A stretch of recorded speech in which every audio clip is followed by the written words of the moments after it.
In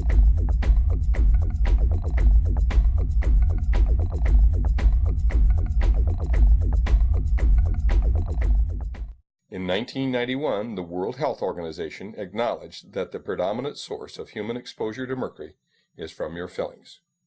That should be of concern to anyone. So all mercury silver fillings leak substantial amounts of mercury constantly. The amount increases with any kind of stimulation, and as a result, mercury from fillings produces the majority of human exposure to mercury. The International Academy of Oral Medicine and Toxicology is extremely concerned about the anecdotal claims of safety by manufacturers and dental trade associations that are at variance with the published peer-reviewed scientific evidence to the contrary. The precautionary principle requires action once the possibility of harm exists. It does not require proof beyond a shadow of a doubt that in the case of heavy metal and xenobiotic exposure is both nearly impossible and unnecessary, in our opinion. What you're seeing is mercury vapor coming off a 25-year-old silver amalgam filling in an extracted tooth. The background is a phosphorescent screen. The mercury vapor absorbs the fluorescent light, and you can see it as a shadow on the screen. This is mercury coming off a filling that was dipped in water that's the same temperature as the human body. This is a filling that was rubbed with a pencil eraser for just a few seconds. Like going to the hygienist and having her clean your teeth. These are not small amounts of mercury. If you can see it, it's more than 1,000 times higher than the Environmental Protection Agency will allow for the air that we breathe. What about the last time you went to the dentist and they drilled on your tooth?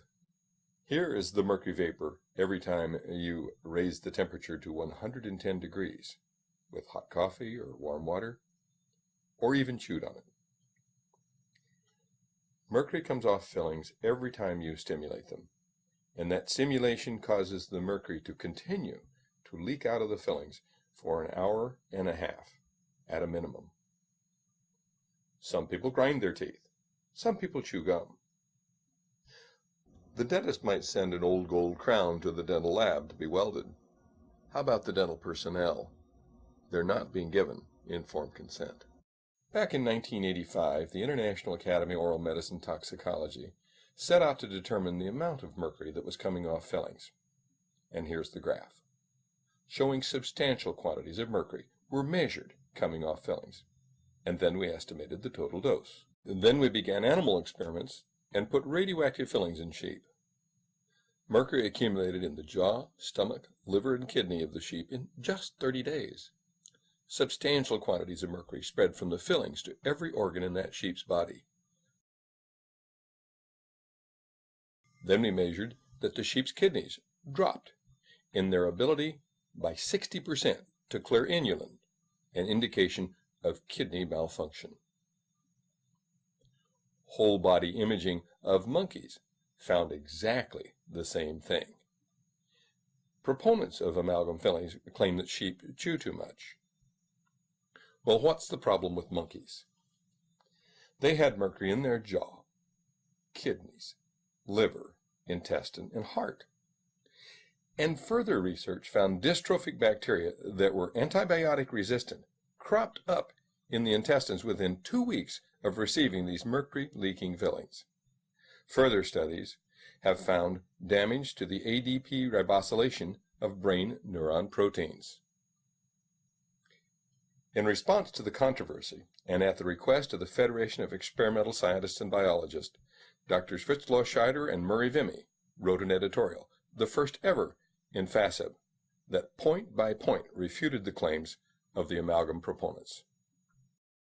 That should be of concern to anyone wanting to have healthy children, because mercury is highly damaging to fetuses. Experiments in sheep showed that mercury from the sheep's fillings transferred immediately to the placenta, to the unborn fetus, and to every conceivable portion of the fetus's body.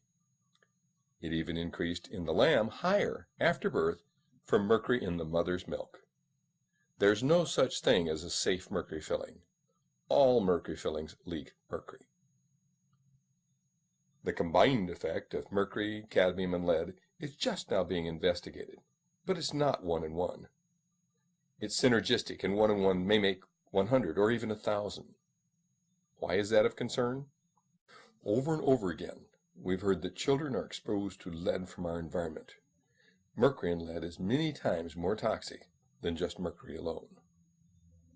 These black, corroded, pitted mercury fillings are used where you must drill away 1/3 of the tooth in order to fix a pinhead-sized cavity. Even if you love mercury, it's the wrong thing to do to the children.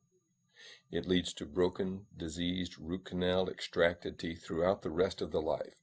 It's a blunder that costs the child all through their life. Millions and millions of dollars are spent annually fixing teeth again and again. And dentists don't follow the manufacturer's recommendations. They pack mercury in children around gold crowns, underneath bridges. They stuff it around the gum line in contact with tissues. There's mercury spreading from this gold crown to every tissue in that patient's body. Even if you like mercury fillings, putting that kind of filling in the tooth is simply the wrong thing to do. Harold Lowe, the former director of the National Institute of Dental Research, back in 1993, wrote, "The first filling is a critical step in the life of the tooth. Using amalgam for the first filling requires removing a lot of tooth substance, not only diseased tooth substance, but healthy tooth substance as well.